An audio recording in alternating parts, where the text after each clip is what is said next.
क्या देखा, उनके पास सामने जो है भगवान विष्णु जी प्रकट हुए।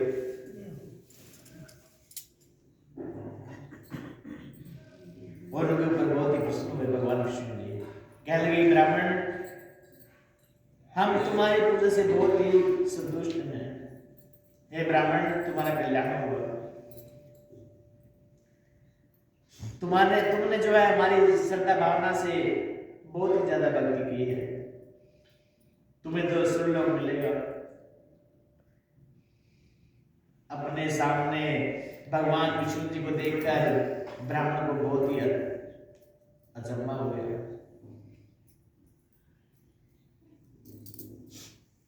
कुछ बोल नहीं पाया ब्राह्मण, बस उनकी तरफ टकटकी लगाए देख रहा है।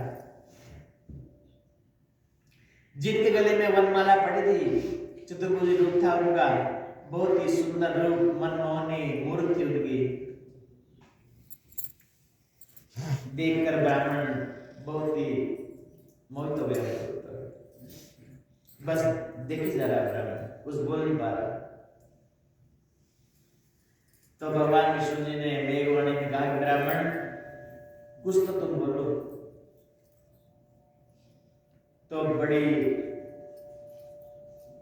देर तक ऐसे ही ब्राह्मण देखता रहा। थोड़ी देर बाद बोला वो कि प्रभु, आपने मेरे ऊपर बहुत ही बड़ी कृपा की है। हे प्रभु, मुझे कुछ नहीं चाहिए, मैं तो केवल आपका दर्शन करना चाहता था। आपने मेरे ऊपर बहुत ही बड़ी कृपा की है।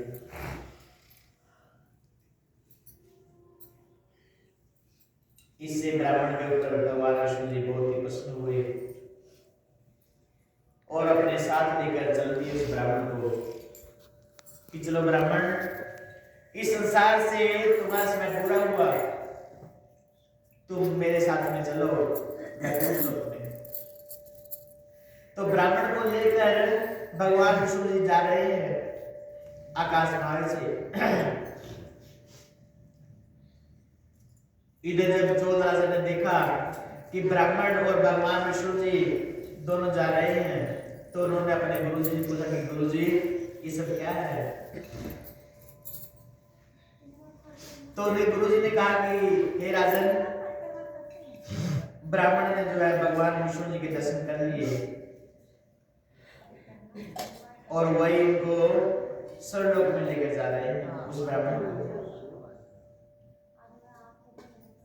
तुम्हारी पूजा बहुत ही अहंकार बस तुमने पूजन किया भगवान शंकर जी का, विष्णु जी का। अहंकार के पास कभी भी भगवान जी नहीं आते। तुमने रतन, हीरे, जवाहरात चढ़ाए, भगवान जी को अर्पण किया, मगर अहंकार बस अपने को बड़ा दिखाने के लिए तुमने किया। हे राजन, तुम्हारे अंदर अहंकार आया है, इसी से भगवान विष्णु जी तुम्हारे ऊपर प्रसन्न नहीं हो गए। देखो, ब्राह्मण को लेकर जा रहे हैं भगवान विष्णु जी उनको वैकुंठ लोक में। इसी चोल राजा बहुत ही दुखी हुए। उन्होंने कहा कि हे भगवान, मैंने इतना पूजन किया श्रद्धा भावना से, अनेकों दान किए मैंने, भंडारे किए मैंने, सब कुछ किया, मगर ये सब कुछ बेकार गया। मैं अब जीना नहीं चाहता। जो हवन कर रहा था वो राजा, वो कहता है गुरुजी, मैं इसी में अपने प्राण त्याग दूंगा। तो गुरुजी ने मना किया उनको, कहता है राजन ऐसा मत करो, मगर वो हट करने लगा। जब वो अग्नि में प्रवेश करने ही वाला था, तो भगवान विष्णु जी ने आकर उनका हाथ पकड़ लिया कि राजन ये क्या कर रहे हो? वो चरण पर पड़ा। कहते हैं प्रभु, मैंने तन मन धन से आपका पूजन किया, मेरे ऊपर आप फिर भी प्रसन्न नहीं हो रहे। इस ब्राह्मण ने केवल फूल चावल आदि से आपका पूजन किया, इसके ऊपर आप प्रसन्न हो गए। तो भगवान विष्णु ने कहा कि राजन, इस ब्राह्मण ने तन मन से मेरी पूजा की है, इनका मन निर्मल है, कोमल है इनका मन। धन से हम संतुष्ट नहीं होते। हे राजन,